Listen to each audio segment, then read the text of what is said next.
saatnya Tuhan kami mau mendengarkan firman-Mu. Firman itu adalah Tuhan sendiri. Karena itu ajarkan kami untuk menghormati firman. Ajarkan kami untuk lapar akan firman. Ajarkan kami Tuhan untuk menikmati firman sebagai suatu pribadi yang selalu menyertai, mengasihi, menjagai kami senantiasa. Kami berkata Tuhan bahwa kami mengasihi Engkau. Inilah anak-anak-Mu yang lapar dan haus, rindu akan Engkau. Beracaralah Tuhan. Di tempat ini hanya Engkau yang berdaulat. Di tempat ini, di hati kami, di hidup kami, cuma Engkau yang berdaulat Tuhan. Engkau Raja, Engkau pemimpin, Engkau jenderal Tuhan. Engkau yang akan memegang kami Tuhan. Ini anak-anak-Mu, berbicaralah. Kami siap menyambut Engkau. Di dalam nama Yesus kita sambut firman Tuhan. Katakan amin. Silakan duduk.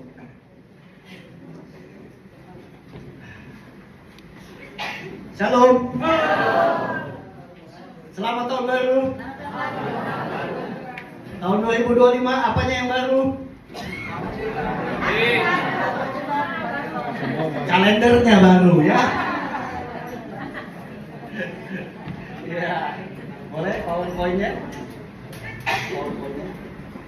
Ya, tahun 2025 ini Tante Pin dan kami semua seperti minggu lalu kita sampaikan, kita tidak mau jemaat jadi sama kayak tahun kemarin. Ya, kita melihat ada beberapa jemaat yang mengalami perubahan hidup yang diberkati. Kita senang, kita sukacita. Tapi ada banyak juga yang hidupnya masih sama. Jangan kayak dulu, sekarang, dan selamanya sama terus Bapak Ibu ya. Makin tahun kita akan semakin bertumbuh, semakin mengenal akan firman Tuhan, semakin diberkati. Mau diberkati? Amin. Nah, tahun 2025 Gereja GBI Kemenangan punya visi. Ya, kita baca sama-sama ya. Yang ini yang besar nih ya. 1, 2, 3. Menjadi jemaat yang berakar dalam iman, memiliki kesaksian hidup, dan bertumbuh dalam. Wih, kalau berkat kencang semua. Ya, jadi kita rindu jemaat GBI Kemenangan di tahun 2025 berakar dalam iman, punya kesaksian hidup. Punya kesaksian hidup artinya ada hidup yang diubahkan. Ya, kalau enggak apa yang disaksikan? Kalau masih sama juga. Ya, jadi kita rindu jemaat punya perubahan hidup di tahun 2025. Dan hidup itu jadi kesaksian. Dan kalau kita berjalan di dalam kesaksian bersama Tuhan, kita pasti akan bertumbuh. Dan hidupnya bertumbuh di dalam. Kok cuma ibu doang yang ngomong ya? Di dalam. Di dalam berkat. Iya. Ya, jadi kita ada ayat Kolose 2 ayat 7. Hendaklah kamu berakar di dalam Dia dan dibangun di atas Dia. Hendaklah kamu bertambah teguh dalam iman yang telah diajarkan kepadamu, dan hendaklah hatimu melimpah dengan syukur. Ya, oke. Nah, next.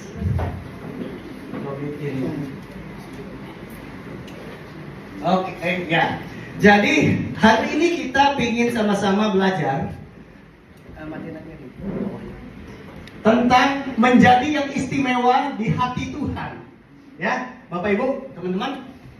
Memang Tuhan itu selalu mengasihi kita. Percaya? Ada yang percaya Tuhan mengasihi kita? Tetapi ada orang-orang yang sepanjang perjalanan Alkitab ada yang istimewa. Contohnya Henokh dan Elia. Mereka tidak mengalami kematian. Mereka diangkat selagi masih hidup oleh Tuhan ke surga. Itu istimewa, ya. Kita punya juga orang-orang yang istimewa. Kata Abraham. Abraham itu Tuhan sampai sebelum menghancurkan Sodom dan Gomora, Tuhan bilang, aduh, saya pengen ngobrol dulu sama Abraham lah. Saya mau kasih tahu Abraham rencana saya. Itu adalah orang yang istimewa buat Tuhan, ya. Nah, kalau kita juga mau bertumbuh, berakar dalam iman, bertumbuh dalam berkat, kita kita juga pingin jadi orang yang istimewa di hadapan Tuhan. Berapa yang mau istimewa di hadapan Tuhan? Mau? Mau? Kita sama-sama belajar hari ini. Waktu di dalam perjanjian baru, ya, ada juga orang yang istimewa di hadapan Tuhan. Nah, kita mau belajar dari seorang wanita, ya. Wanita yang namanya seringkali kita dengar di Alkitab, namanya Maria. Tapi Maria ini banyak di Alkitab. Ada Maria ibunya Yesus, ada Maria Magdalena, ada Maria ibunya Yakobus, ada Maria yang lain, ada Maria dari Betania. Ya. Nah, hari ini kita mau belajar dari seorang Maria yang ada di Betania. Ya. Kita baca di Lukas 10 ayat 38 sampai 42, ya. Jadi saya bacakan aja. Nggak kelihatan ya Bapak Ibu ya? Saya juga perlu kacamata nih baca. Ketika Yesus dan murid-muridnya dalam perjalanan, tibalah ia di sebuah kampung. Seorang perempuan yang bernama Marta menerima dia di rumahnya. Perempuan itu punya seorang saudara yang bernama Maria. Maria ini duduk dekat kaki Tuhan dan terus mendengarkan perkataannya. Sedang Marta sibuk sekali melayani Ia mendekati Yesus dan berkata, Tuhan, tidakkah kau peduli bahwa saudaraku membiarkan aku melayani seorang diri? Suruhlah dia membantu aku. Jadi suatu hari Yesus dan murid-muridnya mampir di rumah Marta dan Maria. Ya, kita udah sering dengar lah cerita ini ya, udah sering berkali-kali dikhotbahkan. Marta sibuk melayani, dan Marta nggak salah. Harus ada orang-orang yang bergerak melayani. Cuma salahnya adalah kalau Tuhannya, kalau tamu yang istimewanya sudah ada di depan mata, ya jangan sibuk lagi. Coba kita kedatangan tamu, tamunya duduk di ruang tamu kita sibuk, kita di dapur, kita ke kamar mandi, terus kita ke kamar. Nah tamunya, ya kita kasih makan, kasih minum, tapi kan kita sibuk sendiri. Seharusnya kalau tamunya sudah datang, udah duduk, kita temenin dong sebagai tuan rumah ya, kita temenin. Gitu. Nah, tetapi Marta ini kesel, dia siapin makan, dia siapin minum, dia siapin apa. Maria duduk, wae, meneng wae, duduk aja di dekat tamunya, nggak ada bantu-bantunya, gitu ya. Marta kesel. Lalu dia bilang, dan lucunya Marta protesnya ke tamunya, bukan ke Marianya loh. Ya, dia bilang, Tuhan Yesus, Yesus, kenapa Maria nggak disuruh bantuin saya? Saya ini repot dari tadi, bukannya suruh dia bantu kok. Kalian asik aja cerita berduaan. Saya yang sibuk pulang balik, gitu ya. Nah, Yesus mengajarkan sesuatu yang dahsyat di sini. Ayat selanjutnya katakan gini.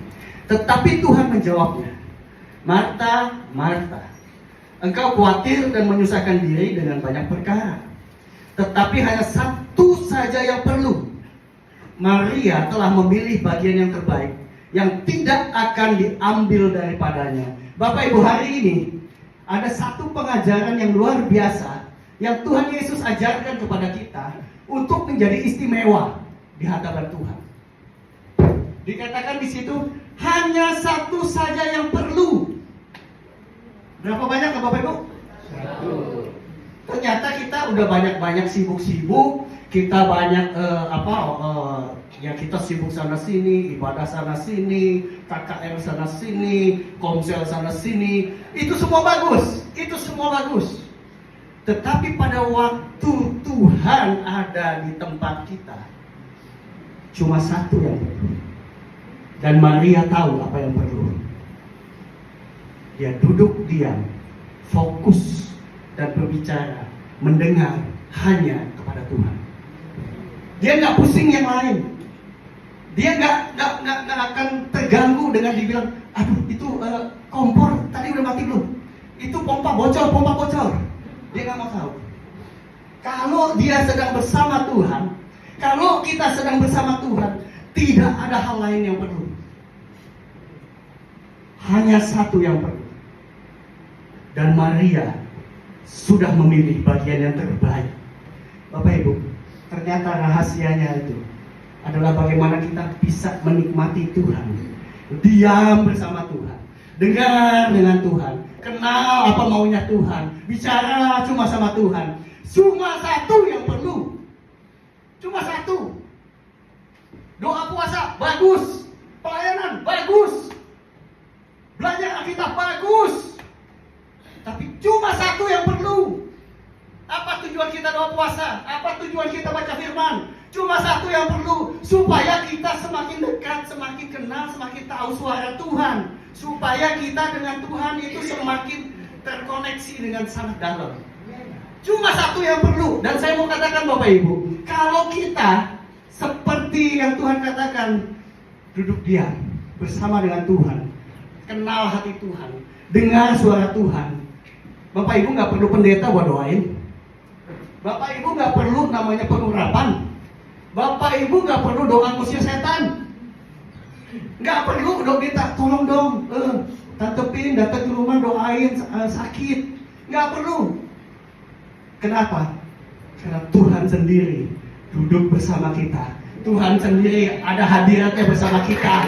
Kalau ada hadirat Tuhan, kuasanya pasti ada bersama dengan Dia.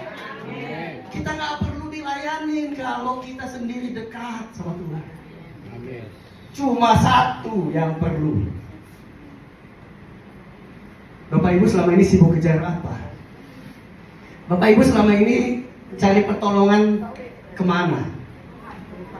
Apa yang Bapak Ibu pikirkan? Tuhan bilang cuma satu yang perlu, cuma satu, nggak banyak-banyak, satu. Kenali Tuhan, duduk bersama Tuhan, nikmatin Tuhan. Teman saya ada yang ngomong, kok beberapa hari ini kok kayaknya aku diminta doa terus ya, kalau malam ya rasanya pengen doa terus. Saya jawab apa? Pasti. Karena Bapak kita itu Bapak yang rindu sama anak-anaknya. Karena Bapak kita itu pingin kita duduk sama Dia, kita cerita tentang kehidupan kita hari ini, kita cerita tentang masalah kita cerita tentang sukacita kita cerita sama Dia. Karena Dia Bapak yang rindu anaknya duduk dekat Dia, menikmatin Dia. Bapak Ibu, tahun 2025 ini cari Tuhannya. Cuma satu yang perlu. Kalau kita sudah ketemu dengan namanya hadirat Tuhan, segala sesuatu pasti mendatangkan kebaikan buat orang yang percaya. Awal tahun ini saya merasakan bagaimana hadirat Roh Kudus, kerinduan Roh Kudus itu semakin kuat. Saya merasakan sekali dalam keseharian kerinduan Tuhan yang menantikan kita ngobrol sama Dia semakin kuat. Mau nggak kita luangkan waktu? Mau nggak kita taruh itu handphone kita? Mau nggak kita taruh itu Netflix kita, TikTok kita, dan akun-akun lainnya? Duduk diam, dengarkan Tuhan. Cuma satu yang perlu Bapak Ibu, cuma satu. Jadi Maria adalah salah satu orang yang mengerti hatinya Tuhan. Dia mengenyampingkan semua masalahnya dan fokus cuma sama Tuhan. Orang yang seperti ini pasti adalah orang yang lebih teringat ya, oleh Tuhan, oleh orang yang duduk dekat dengan Dia, ngobrol dengan Dia, pasti yang akan lebih diingat. Oke, lalu suatu hari pergilah Yesus, ya, melayani kemana-mana. Lalu terjadilah sesuatu kabar. Ya, kita buka di kitab Yohanes 11. Ya. Tiba-tiba dapat kabar Lazarus, saudaranya Marta dan Maria, sakit keras. Tuhan, itu loh Lazarus, keluarganya Maria, Marta yang dekat sama kamu, yang kamu sayangin, sakit keras Tuhan. Kita ke sana nggak, kata muridnya. Tapi Tuhan Yesus bilang apa?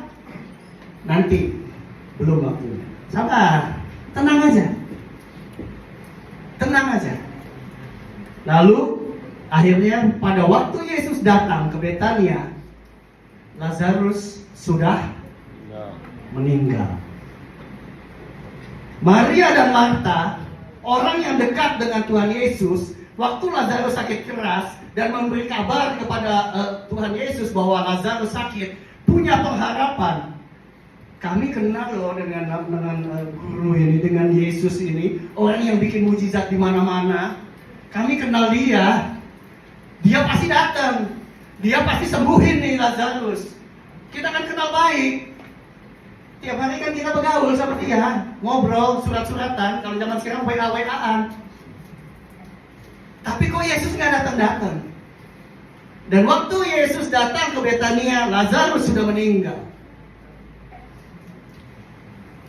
Kita baca ayatnya. Yohanes 11 ayat 20 sampai 26. Ketika Marta mendengar bahwa Yesus datang, ia pergi mendapatkannya, tetapi Maria tinggal di rumah. Maka kata Marta kepada Yesus, "Tuhan, sekiranya Engkau ada di sini, saudaraku pasti nggak mati. Tapi sekarang pun aku tahu bahwa Allah akan memberikan kepadamu segala sesuatu yang kau minta kepadanya." Kata Yesus kepada Marta, "Saudaramu akan bangkit." Marta berkata, "Aku tahu bahwa ia akan bangkit pada waktu orang bangkit pada akhir zaman." Ya. Jadi waktu Yesus mendekati kota Betania, belum sampai ke rumahnya, Marta sudah dapat kabar. Marta cepat-cepat menyambut Yesus dan dia menyampaikan satu kenyataan yang mengecewakan. Dia kecewa gitu ya. Tuhan, seandainya datang lebih cepat. Sekarang terlambat. Lazarus sudah meninggal. Seandainya Tuhan datang lebih cepat, adik kami ini nggak sampai mati. Ada kekecewaan di dalam hati Marta. Tetapi Yesus berkata, "Nah, saudaramu akan bangkit." Marta bergaul sama Yesus. Dia tahu dan dia punya iman yang benar. Dia bilang, "Ya, saya percaya. Apapun yang kamu minta, kamu akan diterima oleh Bapa." Ya. Dan Yesus mengungkapkan satu rahasia besar kepada Marta. Dia jawab Yesus, "Akulah kebangkitan dan hidup. Barang siapa percaya kepadaku, ia akan hidup walaupun ia sudah mati. Dan setiap orang yang hidup, yang percaya kepadaku, tidak akan mati selama-lamanya. Percayakah engkau akan hal ini?" Bapak Ibu, Tuhan Yesus menyampaikan rahasia besar kepada orang yang mengenal dia. Marta kenal dia. Dia sampaikan satu rahasia besar. Lazarus sudah mati. Dia bilang, "No, akulah kebangkitan dan hidup." Bapak Ibu, apakah masalah-masalah Bapak Ibu rasanya udah gak ada jawaban? Apakah beban-beban tantangan hidup Bapak Ibu rasanya sudah gak ada pertolongan lagi, udah gak bisa berubah lagi? Dengar hari ini Tuhan katakan, "Akulah kebangkitan dan hidup." Tidak ada yang mustahil di dalam Tuhan. Ibu, Tuhan Yesus berkata, "Akulah kebangkitan dan hidup. Jangan takut, aku akan menyertai engkau." Amin.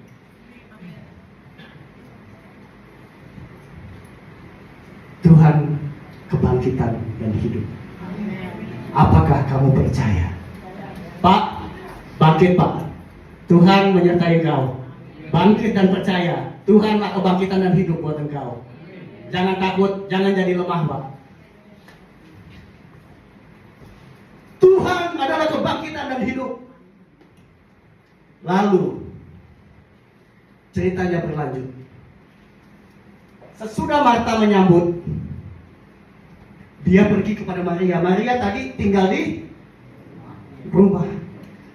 Seharusnya Maria ini yang lebih dekat lagi dengan Yesus. Maria ini yang lebih lagi sering bergaul sama Yesus lebih daripada saudaranya. Betul nggak? Ya. Harusnya waktu ada kabar Yesus datang, siapa yang lebih semangat? Siapa yang lebih antusias buat menyambut? Harusnya Maria yang lebih dekat, yang lebih sering duduk diam bersama dengan Yesus. Tetapi kenapa dia diam di rumah? Dan Marta yang menyambut. Seringkali Bapak Ibu, kita sudah dekat, kita udah doa, kita udah berharap, kita udah percaya, tetapi kenyataan mengecewakan. Tetapi apa yang kita doa-doakan sepertinya mengecewakan. Kadang-kadang orang yang seperti ini, kita yang lebih dekat, kita yang lebih, saya yakin saya tuh akrab banget sama yang namanya Tuhan Yesus. Saya tuh paling sering ngobrol sama dia. Nggak mungkin Yesus nggak nolong saya. Pasti dia tolong Lazarus. Kenyataannya Lazarus meninggal. Maria kecewanya lebih dalam, Bapak Ibu. Dia pikir segitu dekatnya dengan Yesus, masa Yesus nggak tolong? Dia udah sangat dekat, dia berdoa setiap hari, dia percaya setiap hari. Mungkin waktu Lazarus sakit berat, mendekati matinya, orang-orang bilang, nggak ada harapan lagi nih, nggak ada pertolongan lagi nih. Tapi mungkin Maria yang masih ngotot, nggak, tenang aja. Yesus pasti menolong Lazarus. Saya udah kasih kabar sama dia. Lazarus pasti sembuh.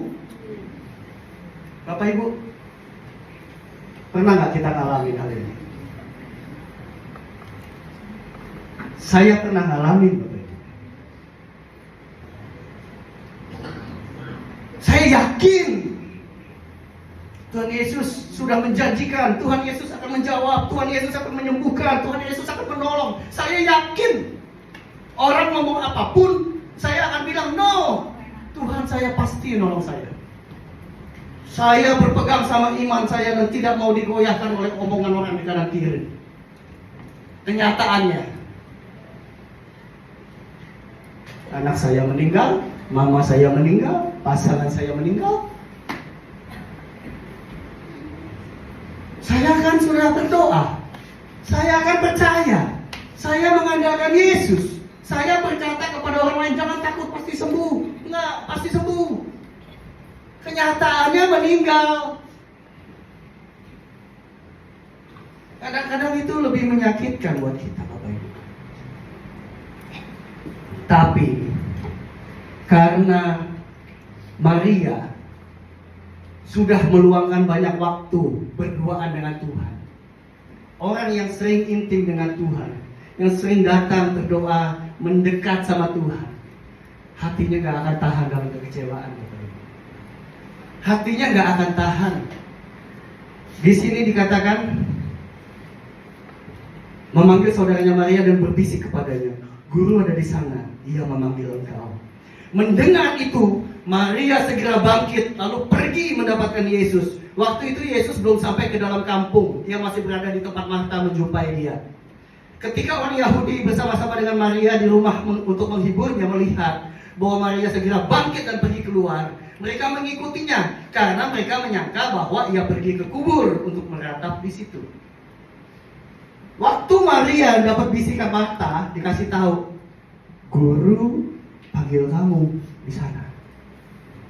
Walaupun dia kecewa, walaupun dia masih bersedih karena adiknya meninggal, dia langsung bangkit, Bapak Ibu. Dia cari Tuhan, dia berlari dan menemui Tuhan Yesus. Waktu dibisikkan, Tuhan sedang memanggil engkau. Dan hari ini Bapak Ibu, awal tahun 2025 ini, Tuhan lagi memanggil engkau. Tuhan sedang memanggil engkau. Walaupun keadaanmu sedang mengecewakan, walaupun hati kita lagi sakit, walaupun kita lagi hancur, Tuhan Yesus memanggil engkau. Apa responmu? Maria segera bangkit dan menemui Yesus. Atau kamu akan menolak? Biarin aja. Bukannya kemarin datang biar bisa sembuh Lazarus. Datangnya udah terlambat begini. Udah berapa hari Lazarus meninggal baru datang. Buat apa lagi? Atau kita akan seperti Maria. Tuhan sekalipun engkau enggak menolong, tetapi saya terlalu mencintai dan terlalu percaya bahwa engkau juga mengasihi aku. Waktu aku dengar suaramu, kita gak akan tahan, Bapak Ibu. Maria datang kepada Yesus dan dia tersungkur di kaki Yesus. Orang yang dia harap-harapkan menolong dia, orang yang dia harap-harapkan menyembuhkan adiknya, tetapi datangnya terlambat. tetapi karena dia bergaul dengan Tuhan, dia datang dan tersungkur. Dan Bapak Ibu tahu, yang dikatakan Maria sama persis dengan yang dikatakan Marta. Tetapi kita lihat bedanya.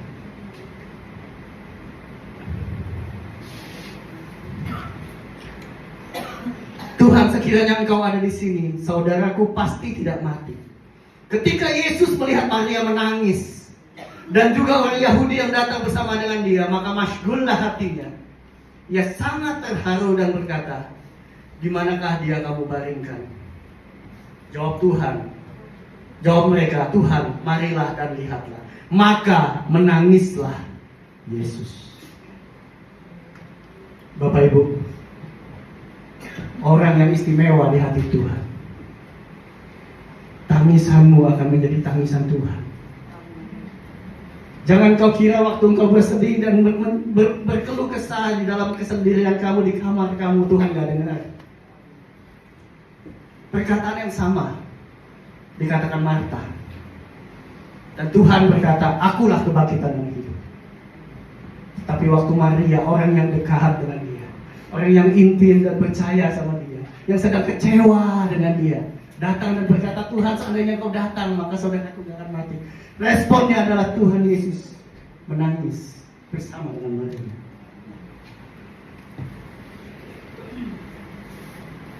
Orang yang istimewa di hadapan Tuhan.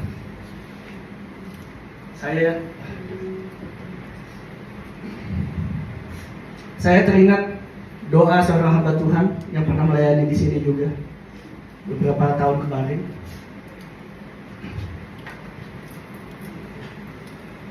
Dia mendoakan saya dan berkata bahwa benih iman yang dulu pernah engkau tabur, di masa-masa sepertinya engkau sedang di jalan buntu, nggak ada pengharapan, tetapi di situ kamu menabur dengan percaya kepadaku. Benih iman yang kecil itu, itulah yang Tuhan pakai untuk memberkati hidup saya yang sekarang. Dan saya diingatkan bagaimana di dalam hati saya tersimpan segitu banyak doa-doa yang belum terjawab. Hamba Tuhan ini berkata sama saya, "Jangan kamu kira Tuhan gak mendengar apa yang kamu doakan. Jangan kamu pikir Tuhan gak tahu apa yang kamu butuhkan. Jangan kamu sangka bahwa apapun beban-beban yang setiap hari kamu tangisi di hadapan Tuhan itu tidak tercatat di hadapannya. Tuhan tahu, Tuhan peduli, dan Tuhan sedang menunggu waktu yang tepat untuk membukakan pintu-pintu itu bagimu." Tuhan tahu banyak beban-beban yang sepertinya belum terjawab. Tetapi konfirmasi firman Tuhan katakan, Tuhan tahu. Maka Tuhan bilang, "Di mana dia dibaringkan? Mana dia dibaringkan? Ayo, bawa saya ke sana." Pada waktu kita mempercayai Tuhan, pada waktu sekalipun di hati kita sedang timbul kekecewaan yang begitu dalam, pada waktu sepertinya Tuhan tidak tolong, tetapi Maria tetap datang tersungkur menyembah Tuhan. Tuhan katakan, "Mari kita datang." Maria berserah. Maria berserah. Lalu datanglah Tuhan ke kuburan Lazarus.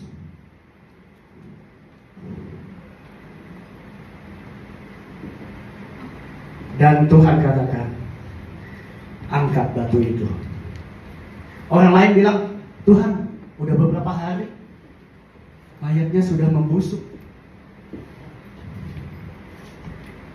Tapi Tuhan katakan, "Bukankah sudah kukatakan kepadamu, jikalau engkau percaya, engkau akan melihat kemuliaan Allah."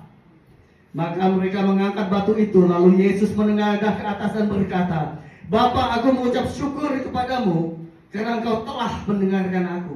Aku tahu bahwa engkau selalu mendengarkan aku. Tetapi oleh karena orang banyak yang berdiri di sini mengelilingi aku Aku mengatakannya supaya mereka percaya bahwa Engkaulah yang mengutus aku.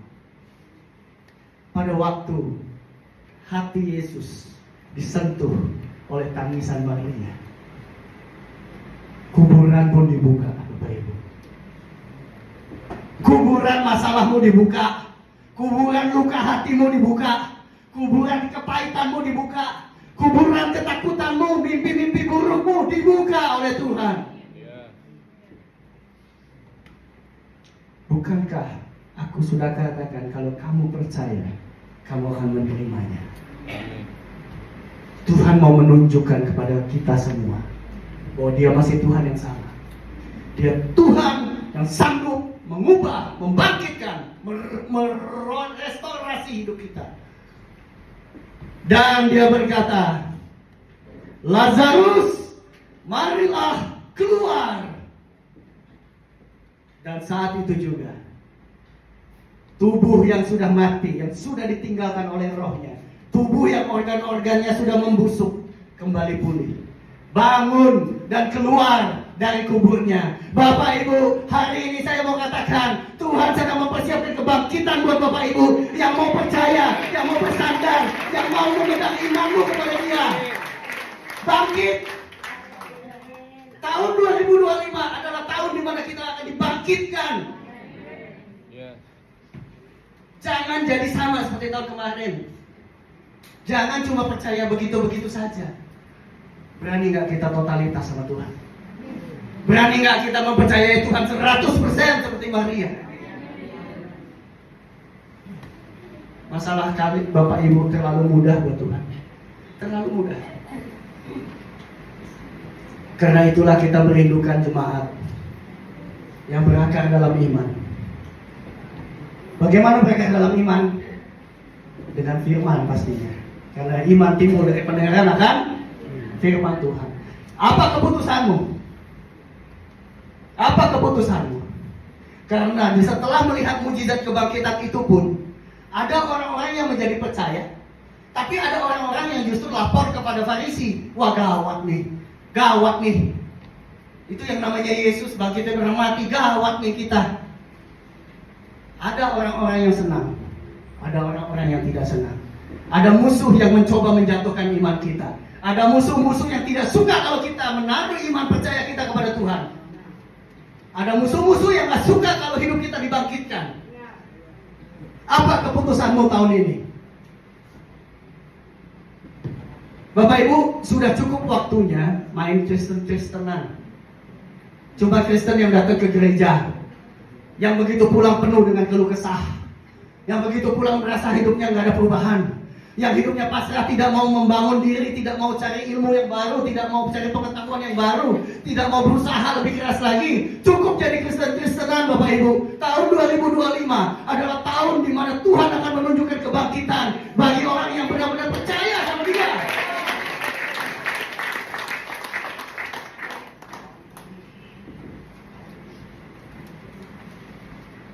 Kisah selanjutnya, setelah Lazarus dibangkitkan, tentunya yang tadinya kedukaan berubah jadi pesta. Ya, wah, Lazarus hidup kembali, kita bikin pesta. 6 hari sebelum Paskah, Yesus datang ke Betania, tempat tinggal Lazarus yang dibangkitkan Yesus dari antara orang mati. Yohanes 12 ayat 1. Di situ diadakan perjamuan untuk dia dan Marta melayani. Sedang salah seorang yang turut makan dengan Yesus adalah Lazarus. Maka Maria mengambil setengah kati minyak larwas tubur yang mahal, lalu meminyaki kaki Yesus dan menyeka dengan rambutnya. Dan bau minyak semerbak di seluruh ruangan itu. Bapak Ibu, orang yang tahu bahwa hidupnya dikasihi Tuhan, pasti hidupnya penuh dengan syukur. Pasti.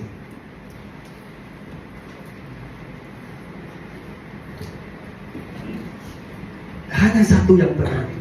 Hanya satu yang benar. Duduk dia di bawah kakimu. Itulah kerinduanku. seperti Maria memilih yang terbaik. Ku ingin belajar darimu, Tuhan. Duduk diam di kaki Tuhan. Duduk diam di bawah kakimu. Itulah kerinduanku,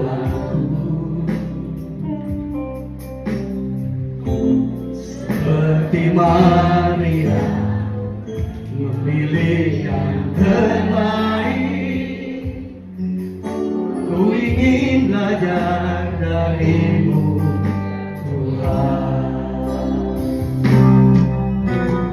Glory, glory, bagi Yesus, Tuhan dan Rajaku. Glory, glory, glory,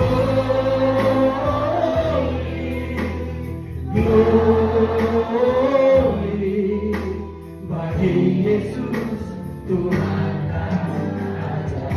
Glory, glory,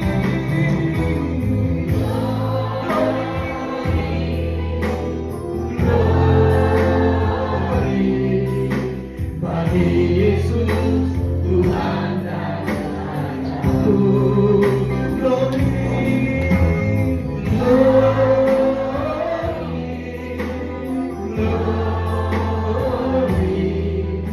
bagi Yesus, Tuhan dan Raja. Orang yang duduk diam bersama Tuhan bisa mengenal hati Tuhan dan tahu bahwa dia disayangi Tuhan. Orang yang merasakan kasih Tuhan, dia akan penuh dengan syukur. Maria, pada waktu pesta itu diadakan, dia nggak ikutan pesta makan-makan. Dia berpikir, apa yang bisa kuberikan buat Tuhan? Apa yang terbaik yang dia punya yang bisa dia berikan buat Tuhan? Dia punya satu minyak wangi yang mahal, yang sulit didapatkan. Dia bawa itu. Di tengah pesta, di mana orang-orang duduk di sana melihat dia datang ke kaki Yesus, memecahkan minyak wangi itu, menyeka kaki Yesus dan membersihkan dengan rambutnya. Apa yang terbaik yang bisa kita kasih buat Tuhan, Bapak Ibu? Dia nggak peduli orang ngomong apa, karena dia terlalu bersyukur.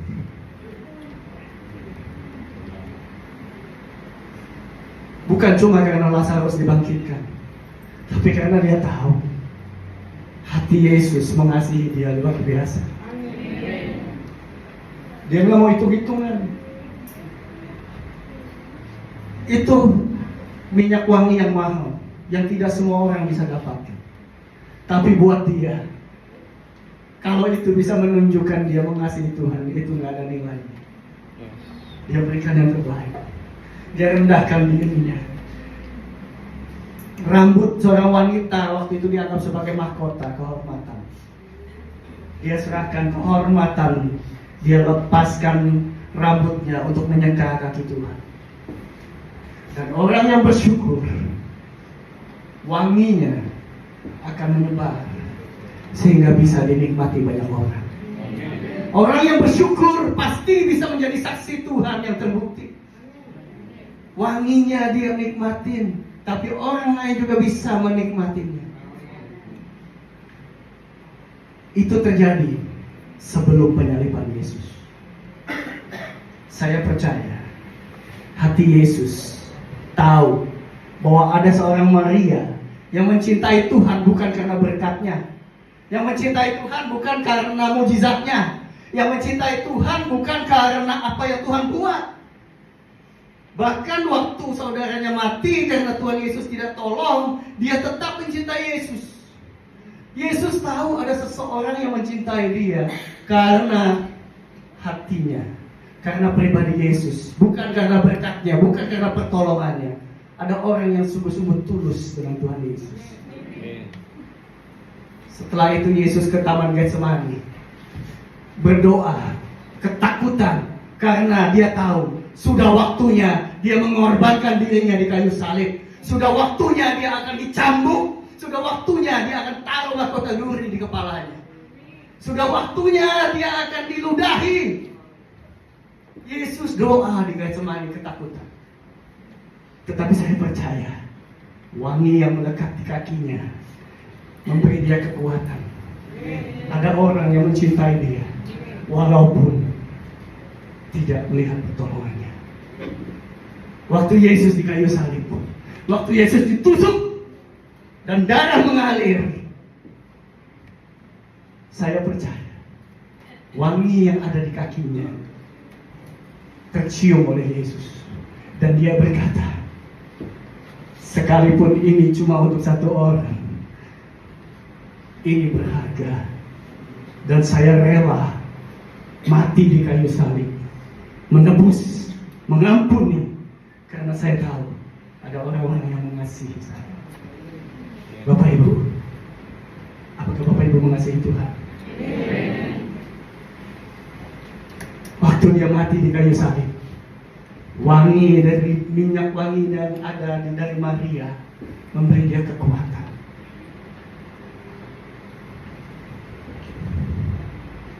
Bu, Tuhan mengasihi kamu. Bawa bebanmu kepada dia. Dia di kayu salib berkata sudah selesai. Dan Tuhan mau bekerjakan sesuatu bagimu. Lalu Yesus bangkit. Dia menunjukkan dirinya kepada banyak orang. Dia menunjukkan dirinya di jalan menuju Emmaus. Dia menunjukkan dirinya di rumah para murid menunggu dia. Dia menunjukkan dirinya kepada banyak orang. Tetapi pada waktu dia akan naik kembali di Lukas 24 ayat 50. Lukas 24.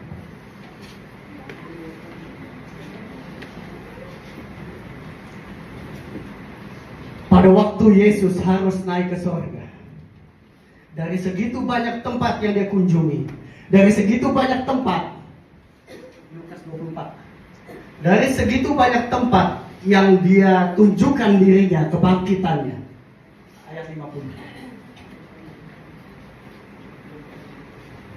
Yesus memilih Betania. Lalu Yesus membawa mereka keluar kota sampai dekat Betania. Di situ ia mengangkat tangannya dan memberkati mereka. Bapak Ibu, ada sesuatu yang istimewa di Betania, yaitu seseorang yang mengasihi Yesus dengan sepenuh hatinya, yang mengasihi Yesus apa adanya. Dari segitu banyak kota yang dikunjungi, dari Yerusalem, dari Betsaida, dari Galilea, dari manapun yang Tuhan kunjungi, Tuhan memilih Betania untuk tempat di mana dia akan menyatakan kemuliaannya. Dan di situ ia mengangkat tangannya dan memberkati mereka. Di Betania, di tempat ada seseorang yang mencintai Yesus tanpa syarat. Hari ini Tuhan mau memberkati kita. Kalau Tuhan sendiri yang mengangkat tangan dan melepaskan berkat, apalagi yang kita perlu, Bapak Ibu? Tuhan tahu seberapa kamu mengasihi Dia. Tuhan tahu seberapa percayanya kamu sama Dia.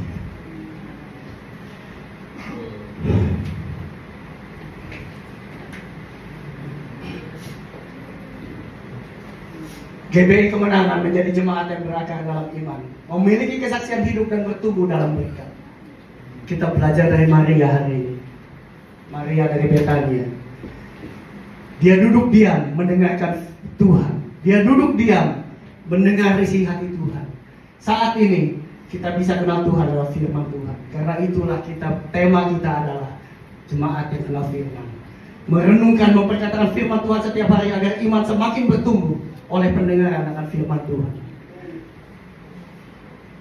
Dan tidak ada orang yang bisa mempercayai Tuhan dan menyerahkan segala beban hidupnya dengan sepenuh kepercayaannya kalau orang itu tidak pernah dekat, memuji, menyembah, dan berdoa.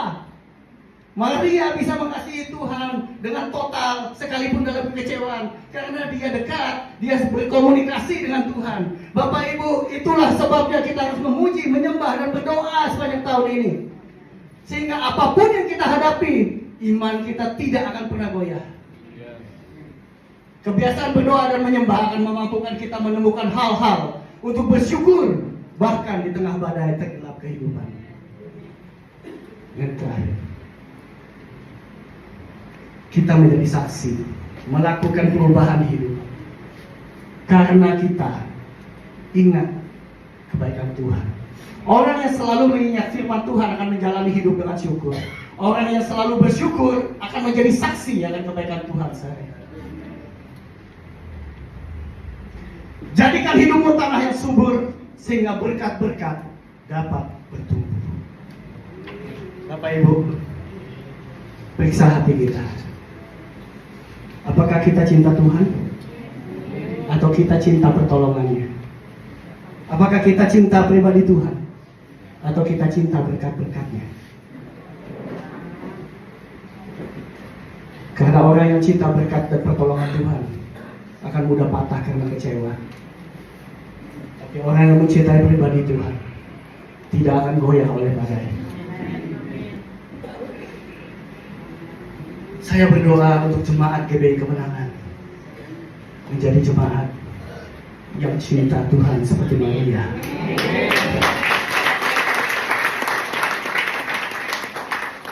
Saya berdoa bagi jemaat GBI Kemenangan jadi orang-orang yang istimewa di hatinya Tuhan.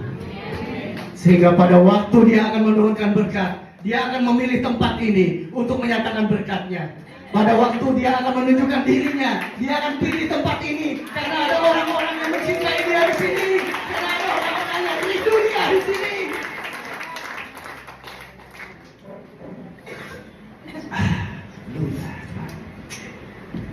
Terima kasih Tuhan Yesus. Mari kita tutup mata kita sejenak. Tuhan Yesus, apakah aku sungguh mengasihi Engkau Tuhan? Apakah betul aku ini mengenal Engkau Tuhan? Seringkali kami begitu sibuk, begitu pusing dengan keadaan hidup. Kami butuh pertolongan Tuhan, tetapi kami lebih sering buang waktu untuk hal-hal yang jauh dari Tuhan. Kami lebih banyak buang waktu untuk lihat handphone, lihat film, lihat acara-acara, dibandingkan waktu-waktu untuk kami duduk diam dan menikmati Tuhan. Kami berdoa Tuhan untuk tahun 2025 ini. Berikan kami hati yang lebih merindukan Engkau, lebih ingin merasakan hadirat-Mu, lebih ingin Tuhan menikmati kedekatan dengan Engkau, lebih dari apapun Tuhan yang ditawarkan dunia ini Tuhan. Jemaat-Mu di sini Tuhan mengasihi-Mu. Jemaat-Mu di GBI Kemenangan ini Tuhan menantikan Engkau. Periksa hatimu Bapak Ibu. Periksa hatimu. Periksa hatimu. Selidiki aku, lihat hatiku, apakah ku sungguh mengasihi Yesus, Kau yang Maha Tahu.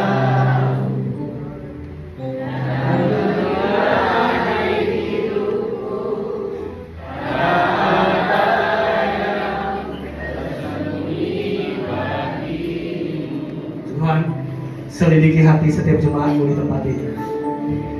Selidiki hati setiap jemaat-Mu sore ini Tuhan.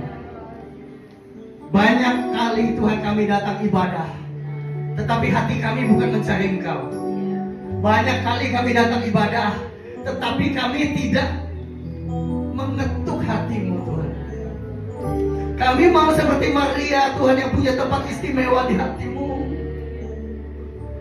di mana tangisan kami menjadi tangisan-Mu, di mana kerinduan-Mu juga adalah kerinduan kami Tuhan. Jesus, kalau barang masyarakat dari kira bapa ya lama salina ira Akulah kebangkitan dan hidup. Barang siapa percaya kepadaku tidak akan mati, tetapi akan hidup dalam kekekalan. Akulah kebangkitan dan hidup. Percayakah engkau kepadaku?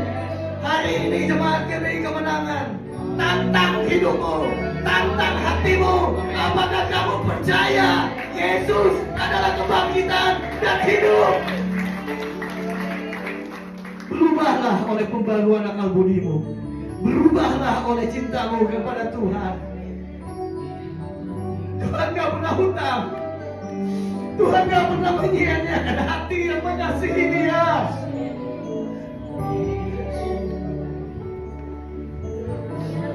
Hari ini saya katakan saya ada di sini cuma karena belas kasihan Tuhan. Tuhan, jamah jemaatmu sore ini Tuhan. Tuhan.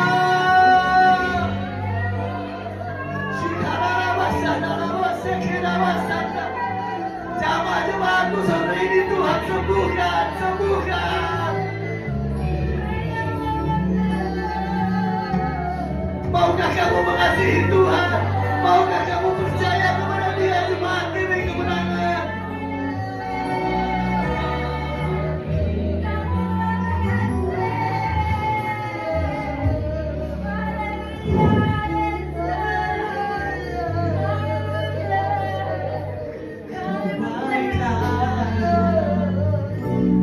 Yang tak pernah habis di hidupku, berjuang sampai akhirnya kau dapati aku tetap setia. Selidiki aku.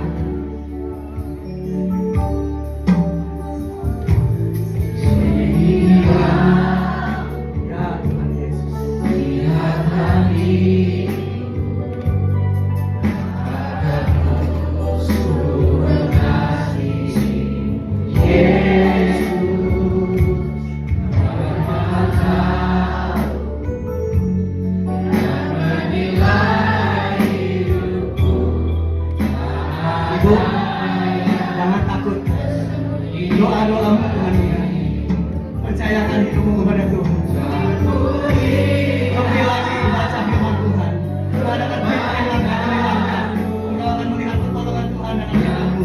Engkau akan mengalami perubahan dalam hidupmu. Jangan takut ibu. Oh yes, ku berjuang.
Jemaat GBI Kemenangan, cuma satu yang perlu: duduk diam, mendekat, nikmati firman Tuhan, nikmati kedekatan dengan Tuhan. Maka segala tembok-tembok yang menghalangi engkau akan diruntuhkan.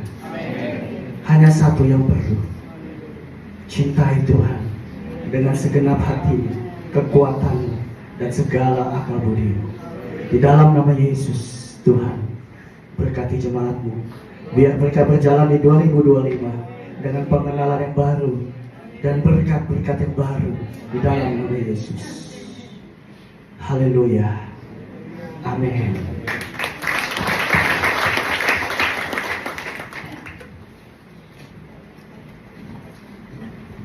Sekali lagi kita kasih tepuk tangan yang terbaik untuk Tuhan. Berapa banyak yang diberkati oleh firman Tuhan? Mau seperti Maria? Saya percaya semua firman Tuhan yang sudah disampaikan oleh hamba Tuhan akan memberkati kita. Amin. Haleluya. Sekali lagi kita tunduk kepala, kita berdoa untuk kita memberikan persembahan yang terbaik untuk Tuhan. Kami sangat bersyukur buat firman Tuhan hari ini, mengingatkan kami supaya kami sama seperti Maria dan selalu menyenangkan hati Tuhan. Terima kasih Bapak.